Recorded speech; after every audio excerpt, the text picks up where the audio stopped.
한국직업방송과 연합뉴스TV가 함께 만드는 취업 전문 뉴스 투데이 군웅플러스입니다. 올해 최저임금이 시간당 7,530원으로 지난해보다 16.4% 올랐습니다. 고용주와 근로자들의 표정은 극명히 엇갈렸는데요. 최저임금 인상 이후 첫 평일의 일터 모습, 김종성 기자가 살펴봤습니다. 경기도의 제조업체, 청년들이 바삐 움직입니다. 이 회사는 정규직 직원 외에 아르바이트생 5명이 일을 돕고 있습니다. 올해 최저임금이 16.4% 올랐지만 인력 감축 계획은 없습니다. 당장 필요한 일손이기 때문입니다. 그러나 임금이 더 오르면 상황은 달라질 전망입니다. 여유 있게 10시간이라든가 이런 이제 근무시킬 것도 웬만하면 허틀어지는 시간 없이 일하는 시간만 딱 쓰고 그냥 보내고 이래야죠. 구직 포털에 올라온 글입니다. 시급 7,530원. 새 최저임금을 기준으로 직원을 찾습니다. 아직 인력 수요는 크게 줄지 않았습니다. 근로자들은 환영의 뜻을 밝힙니다. 지금 대리기사들의 그 수입 수준이 최저임금에도 미치지 못하고 있지 않습니까? 최저임금이 올라가면 대리기사들이 상대적으로 다른 업종으로 유출이 되어서 기사들의 처우 개선에 조금은 도움을 줄 수 있겠다 생각합니다. 불황에 임금 걱정까지 하는 상인들은 부담이 될 수밖에 없습니다. 잘 매일매일 대박을 이루어낸다면 조금 더 주어도 상관이 없겠지만 장사라는 건 그날 망칠 수도 있고 인건비는 고정적으로 줘야 되고 더 많이 줘야 되고. 최저임금 인상 논의가 현재 진행형인 만큼 경제계의 고민도 깊습니다. 최저임금 인상으로 인해서 고용이 다른 업종에 비해서 좀 비교적 많이 불안해지는 업종에 대해서는 저희가 올해도 업종별 차등 적용을 요청을 하려고 준비하고 있는 거죠. 전문가들은 또 최저임금 인상이 영세 소상공인의 경영활동과 저소득층의 소득활동에 악영향을 주지는 않는지 면밀한 관심이 필요하다고 말합니다. 연합뉴스TV 김종성입니다. 최저임금 인상에 따른 소기업과 소상공인들의 부담을 덜기 위해서 정부가 3조 원을 지원하기로 했죠. 일단 대량 해고 걱정은 덜었습니다만 중소상공인들의 경쟁력 제고가 없이는 임시방편에 그칠 거라는 걱정도 적지 않습니다. 배삼진 기자입니다. 최저임금 대폭 인상의 부담이 가장 큰 곳은 30인 미만 소규모 사업장입니다. 영세 상공인 그리고 직원 수가 적은 용접이나 주물 등 이른바 뿌리 기업들이 주로 속해 있는데 정부는 직원 1명당 13만 원씩 모두 3조 원을 지원합니다. 집단 해고 가능성이 제기됐던 아파트 경비원과 청소원은 물론 외국인 노동자와 주당 15시간 미만 노동자, 고령 노동자와 소규모 농립어업법인 노동자도 해고 부담을 덜었다는 평가가 나옵니다. 지원금 신청 첫날 김동연 경제부총리는 김영주 고용노동부, 홍종학 중소벤처기업부 장관과 함께 현장을 점검했습니다. 아무도 빠짐없이 다니신 분들 우리 일자리 신청하셔가지고 우리 최저임금 정착되도록 또 금년에 우리 국민들의 삶의 질 개선의 첫 번째 일자리 보존되고 많이 만들어질 텐데. 문제는 2020년까지 최저임금을 10,000원까지 올리는 게 정부 목표지만 지원은 한시적이라는 점입니다. 중소상공인들의 자생력을 키울 시간이 많지 않습니다. 최저임금 인상의 수준과 속도에 대한 재검토는 반드시 따라야 될 것 같고요. 그리고 중소기업 사업주와 자영업자의 지급 능력을 개선하기 위해서는 경쟁력을 높일 수 있는 산업정책이 뒤따라야 할 것으로 생각됩니다. 향후 중소상공인들이 대폭 오른 최저임금에도 버틸 수 있는 능력을 키우지 못한다면 일자리 안정기금은 대량 해고를 재정으로 몇 년 미룬 것에 불과할 수 있다는 이야기입니다. 연합뉴스TV 배삼진입니다. 지난해 서민들의 대표적인 창업 업종인 음식 주점업 생산이 역대 최대폭으로 감소한 것으로 나타났습니다. 통계청에 따르면 지난해 1월부터 11월까지 음식점 및 주점업 생산은 전년 같은 기간보다 3.1% 감소했습니다. 이 같은 감소폭은 글로벌 금융위기 여파에 시달리던 2009년 마이너스 2.4%보다도 0.7%포인트 더 큰 것입니다. 경기 회복세에도 계속된 소비 부진, 청탁금지법, 혼술, 혼밥 등 1인 가구 증가에 따른 소비 트렌드 변화 영향이 복합적으로 작용한 결과라는 분석이 나오고 있습니다. 올해 우리나라 수출의 최대 위협 요인 중 하나인 미국의 통상 압박이 새해부터 거셉니다. 우리 정부와 업계는 미국의 압박이 반도체와 농산물 등 품목으로 확산되는 것을 막기 위해서 총력전에 나서고 있습니다. 김동욱 기자입니다.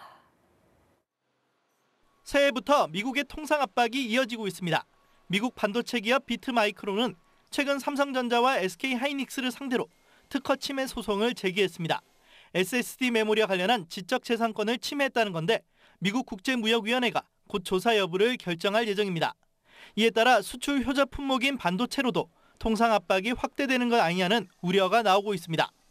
태양광 셀은 이달, 세탁기는 다음 달 도널드 트럼프 미국 대통령이 긴급 수입 제한 조치, 세이프가드 발동 여부에 대한 최종 결정을 내릴 전망입니다.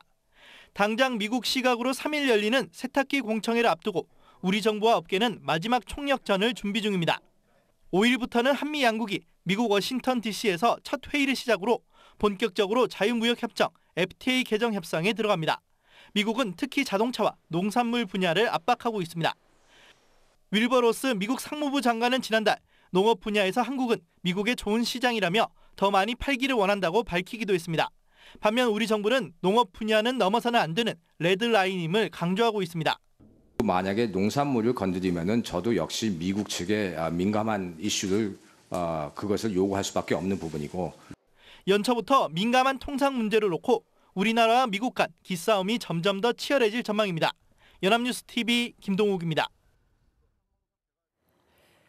정부의 각종 부동산 고강도 규제에도 시중은행의 주택담보대출 잔액은 1년 새 오히려 15조 원 이상 늘어났습니다.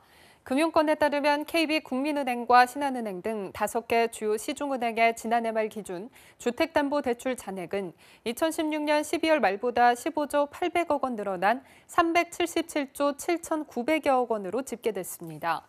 특히 정부의 파리 부동산 대책과 신 DTI 규제, 지난달 임대주택 등록 활성화 방안 발표에도 매달 약 2조 원씩 꾸준히 불어난 것으로 나타났습니다. 지난 한 해 검찰은 적폐 수사에 그야말로 총력을 쏟아왔습니다. 새해에는 대기업을 중심으로 각종 부정부패 의혹에 대한 수사에도 고삐를 바짝 잴 것으로 보입니다. 구하림 기자입니다. 국정원 적폐 수사 피의자들이 하나둘 재판에 넘겨진 가운데 검찰이 기존 부패 범죄 수사에도 눈을 돌리고 있습니다. 문무일 검찰총장은 신년사를 통해 부정부패 근절이 검찰의 기본 사명이라고 강조했습니다. 배임, 횡령 등 금융범죄는 물론이고 사라지지 않는 갑질과 담합, 각종 불공정 거래 행위를 엄단하겠다는 의지를 피력한 겁니다. 현재 검찰은 효성그룹에 대해 비자금 조성 의혹과 조현준 회장 배임 의혹 등 약 60여 가지 범죄 혐의를 들여다보고 있습니다. 2014년 고발 이후 3년 넘게 수사를 이어온 데다 해를 넘긴 만큼 속도를 내는 분위기입니다. 검찰 관계자는 혐의점이 좁혀지는 대로 올해 초 조현준 회장을 소환할 것이라며 최대한 신속하게 수사할 계획이라고 말했습니다. 검찰은 또 지난해 말 일본 자동차 업체인 닛산의 한국 지사를 압수수색해 디지털 증거물 분석을 진행 중입니다. 폴크스바겐 배출가스 조작 사태를 수사한 서울중앙지검 형사 5부가 사건을 맡아 차량 인증 과정에서 시험 성적서를 위조한 정황을 중심으로 참고인 조사를 이어가고 있습니다. 비슷한 혐의에 대한 환경부 고발이 끊이지 않는 만큼 검찰은 조만간 BMW 코리아 등 다른 업체로 수사망을 확대할 전망입니다. 검찰은 특히 기업 수사에 있어 오랜 폐단으로 지적돼 왔던 백화점식 수사를 지양하고 공정거래법 위반이나 탈세 등 세부 혐의를 밝혀내는 데 수사력을 모을 방침입니다. 연합뉴스 TV 구하림입니다. 아이슬란드가 전 세계 최초로 남녀 간 동일 노동, 동일 임금을 법제화해서 올해부터 시행에 들어갔습니다. 올해부터 25명 이상을 고용하는 아이슬란드 기업과 정부기관은 동일 임금 원칙과 관련해 정부 인증을 획득해야 하며 인증 획득에 실패할 경우 벌금이 부과됩니다. 동일 노동, 동일 임금이란 성별이나 인종, 국적과 관계없이 같은 일을 하는 노동자에게는 같은 임금을 준다는 원칙입니다. 아이슬란드는 지난 9년간 세계 경제 포럼으로부터 가장 양성평등이 잘 실현된 국가로 평가받았습니다. 상습적으로 과속과 신호위반을 일삼는 운전자에 대해서 경찰이 특별관리에 들어갑니다. 1년간 10회 이상 과태료를 부과받은 운전자들은 올해부터는 유치장에 갇힐 수도 있습니다. 김지수 기자입니다. 경찰이 상습교통법규 위반자 특별관리 제도를 올해부터 본격 시행합니다. 교통과태료는 벌점 처분이 없다는 점을 악용, 상습적으로 과속과 신호위반 등을 일삼는 이른바 악성 운전자에 대한 관리를 강화합니다. 연간 10회 이상 과태료를 부과받은 차량의 소유자 또는 관리자가 적용 대상으로 교통경찰 전산망에 등록됩니다. 상습교통법규 위반자는 1년에 1회 과태료를 낸 운전자보다 2배 이상 인명사고 위험이 큰 것으로 나타났습니다. 첫 시행에서 특별관리 대상이 될 운전자는 6만 명으로 무인 단속 카메라의 적발 시 실제 운전자를 확인해 범칙금과 벌점을 물려 처벌할 수 있도록 출석 요구서를 발송할 방침입니다. 대상 지정 이후에도 교통법규를 3차례 이상 위반하면 30일 미만 유치장 구류 처분까지 가능한 직결 심판에 넘겨집니다. 직결 심판에 출석하지 않으면 정식으로 형사 입건에 수사하고 계속 출석에 불응하면 체포 영장까지 신청할 계획입니다. 경찰은 대형 사고 위험이 큰 36인승 이상 대형 승합차와 5톤 이상 대형 화물차에 대해 우선 시행하고 4월부터는 사업용 자동차, 7월부터는 전체 자동차까지 범위를 넓히기로 했습니다. 이번에 특별관리 대상으로 지정되면 과태료와 범칙금을 완납하고 1년간 추가 위반이 없어야만 특별관리 대상에서 빠질 수 있습니다. 연합뉴스TV 김지수입니다. 네, 새해를 맞아 다이어트를 올해 목표로 세우신 분들 많으실 겁니다. 실제 우리 국민 3분의 1이 비만이라는 통계도 있는데요. 올해 꼭 목표를 이루려면 어떻게 하는 게 바람직한지 정인용 기자가 살펴봤습니다. 새해가 되면 금연부터 독서, 다이어트까지 한 해 목표를 세우느라 여념이 없습니다. 그중에서도 다이어트는 매년 빠지지 않는 신년 계획 단골 메뉴입니다. 국내에 비만인 사람들이 많은 데다 비만이 고혈압과 당뇨병 등의 원인이 되다 보니 다이어트에 대한 관심도도 그만큼 높은 겁니다. 실제 재작년 기준 건강진단을 받은 성인 1,395만 명 가운데 3분의 1은 비만이었습니다. 여기에 비만이 될 가능성이 있는 과체중 22%까지 더하면 절반이 넘습니다. 일단 다이어트에 성공하려면 무조건 열량을 줄일 게 아니라 영양소의 균형을 잡으면서 평소보다 적게 먹어야 합니다. 의료 전문가들은 다이어트 시 열량 섭취를 평소의 30% 이상 줄이지 말 것을 권합니다. 이에 맞춰 저녁 한 끼 정도는 우유 한 잔이나 야채 섭취 정도로 넘어가는 습관을 들이는 게 좋습니다. 세 끼에서 한 끼를 줄이되 지나친 열량 부족을 막아주는 방법입니다. 또 다이어트 효과를 극대화하려면 유산소와 근력 운동도 필수적입니다. 근육량이 어느 정도 받쳐줘야 운동 효과가 더 올라가게 되고 또 유산소 운동이 어느 정도 있어서 심장이나 폐의 능력이 좋아져야 운동을 할 때 다른 데 더 도움을 받을 수 있기 때문에 두 가지를 균형 있게 반반 정도 병행한다고 생각하시는 게. 또 매일 같은 시간에 운동을 해 몸이 운동 시간에 익숙해지도록 하는 것도 운동 효과를 높이는 지름길입니다. 연합뉴스TV 정인용입니다.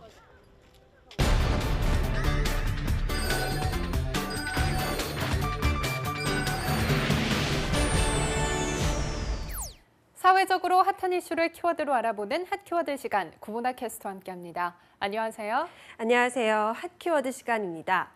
어느새 2018년이 되었지만 연말연시 분위기는 예전보다 다소 썰렁한 분위기입니다.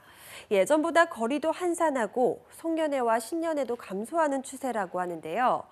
실제로 다음 소프트 빅데이터 분석에 따르면 이 송년회에 대한 언급량도 해마다 줄어들고 있다고 합니다. 네, 맞아요. 그래서 최근에는 혼밥족, 혼술족처럼 혼자 연말연초를 보내는 혼말족, 혼초족이라는 말까지 생겼을 정도이잖아요. 네, 맞습니다. 그래서 최근에는 이처럼 누군가와 어울리지 않고 혼자서 여가 활동이나 시간을 갖는 사람들이 늘면서 관택이라는 신조어까지 등장했다고 합니다. 오늘 핫키워드 시간에 이 관택이에 대해서 알아보겠습니다. 관택이라 발음이 권택이랑 비슷한데요. 정확하게 어떤 의미의 신조어인가요? 네, 이 관택이란 관계 권태기의 줄임말로 인간관계를 유지하고 새로운 사람과 관계를 맺는 것에 이 권태기를 느끼는 최근의 현상을 빗대어서 만들어진 신조어인데요. 불필요하고 소모적인 인간관계에 회의를 느끼고 혼자서 활동하는 것을 즐기는 젊은 세대들의 세태를 반영한 것이라고 합니다. 네, 예전에는 인맥 쌓기가 능력처럼 인정받아서 모임이나 동호회가 유행했었잖아요. 그런데 요즘에는 오히려 그 반대 현상이 일어나고 있나 봐요. 네, 그렇습니다. 이 대학내일 20대 연구소가 20대 남녀 643명을 대상으로 인간관계에 대해 실시한 설문조사를 통해서 이 관태기의 증상을 확인할 수 있는데요. 첫 번째는 편하게 연락할 수 있는 지인이 7.9% 미만이다로 이 핸드폰 연락처에 254명이 있다면 그중 20명에게만 편하게 연락을 할 수 있다고 합니다. 또 두 번째는 새로운 인간관계의 필요성을 느끼지 못한다. 또 세 번째는 새로운 인간관계에 대해 두려움과 불안감을 느낀다. 그리고 네 번째는 혼자서 보내는 시간이 즐겁다였다고 합니다. 네, 결국 새로운 인간관계를 맺는 것에 노력하기보다 혼자인 것이 훨씬 편하다는 거네요. 그렇다면 실제로 이같이 혼자 즐기는 인간관계를 선호하는 젊은 층이 좀 있는 편인가요? 네, 그렇습니다. 응답자의 25%가 새로운 인간관계를 만들어야 할 필요성을 느끼지 못한다고 답을 했는데요. 이 새로운 사람을 만나서 관계를 맺는 데 불편함과 두려움을 느끼고 있었습니다. 반면에 혼자 보내는 시간에는 편안함을 느끼고 있었는데요. 응답자의 79.9%가 혼자서 시간을 보낼 때 긍정적인 감정을 느낀다고 답을 했습니다. 네, 그렇군요. 하지만 이렇게 혼자인 것을 즐긴다고 해도 때로는 외롭다는 느낌이 들 법도 한데 그럴 때는 어떻게 외로움을 해소하는 건가요? 네, 이렇게 관태기를 느끼는 젊은 세대들이 증가하면서 두드러진 사회 현상이 있습니다. 바로 SNS와 이 온라인 커뮤니티를 통한 일방적이고 단발적인 인간관계를 선호하는 건데요. 예를 들어서 집들이를 할 때도 누군가를 초대하지 않고 온라인 집들이와 같이 자신의 집을 사진으로 찍어서 올리고 또 댓글을 통해서 반응을 확인하고 만족하는 겁니다. 또 동창회나 반상회 역시 SNS를 통해서 투표에 참여하고 근황을 전할 수가 있기 때문에 직접적으로 만나지 않아도 어느 정도의 교류를 유지할 수 있다고 합니다. 네, 하지만 이 같은 방식이 때로는 지나치게 일방적이고 또 일회성이 될 수도 있다는 생각이 드는데요. 네, 맞습니다. 그래서 실제로 이같이 일방적이고 일회성 있는 관계를 일컬어서 티슈 인맥이라는 용어도 등장을 했습니다. 한 번 쓰고 버리는 휴지처럼 필요할 때만 짧게 만나고 소통하는 일회성 인간관계를 의미하는 말로 심각한 관태기 현상을 빗댄 겁니다. 네, 그런데 이 같은 관태기가 유독 지금의 젊은 세대들 사이에서 불고 있는 이유는 무엇일까요? 네, 여러 가지 원인이 있지만 우선 공동체 문화가 강했던 과거와는 달리 지금의 세대는 개인주의 성향이 강하고요. 사생활을 중요시하기 때문입니다. 이와 더불어서 전문가들은 지나치게 경쟁적인 사회 분위기가 이 같은 관태기를 만들었다고 이야기를 합니다. 불확실한 미래와 취업난으로 인해서 주변의 존재가 위로와 힘을 주는 존재로 인식이 되기보다는 취업이나 학점, 결혼의 경쟁자로 여겨지고 있다는 겁니다. 네, 결국 냉혹한 경쟁 사회로 인해서 관계 맺기에도 피로감을 느끼게 됐다는 거군요. 힘이 될 수 있는 친구마저 경쟁자로 여겨야 한다는 현실이 조금 씁쓸하고 안타까운데요. 네, 그렇습니다. 게다가 장기간 이어지는 불황이 관태기를 더욱 심화시켰다고 하는데요.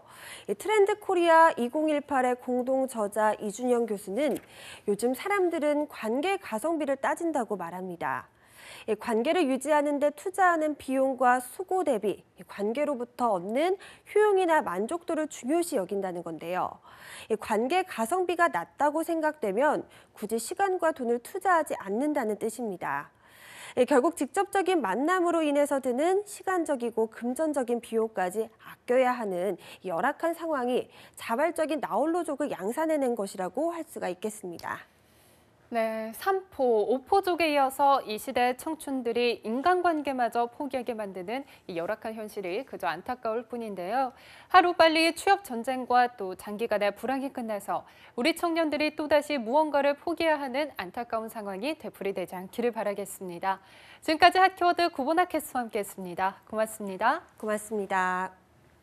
투데이 고용플러스 오늘 준비한 소식은 여기까지입니다. 함께해 주신 여러분 고맙습니다.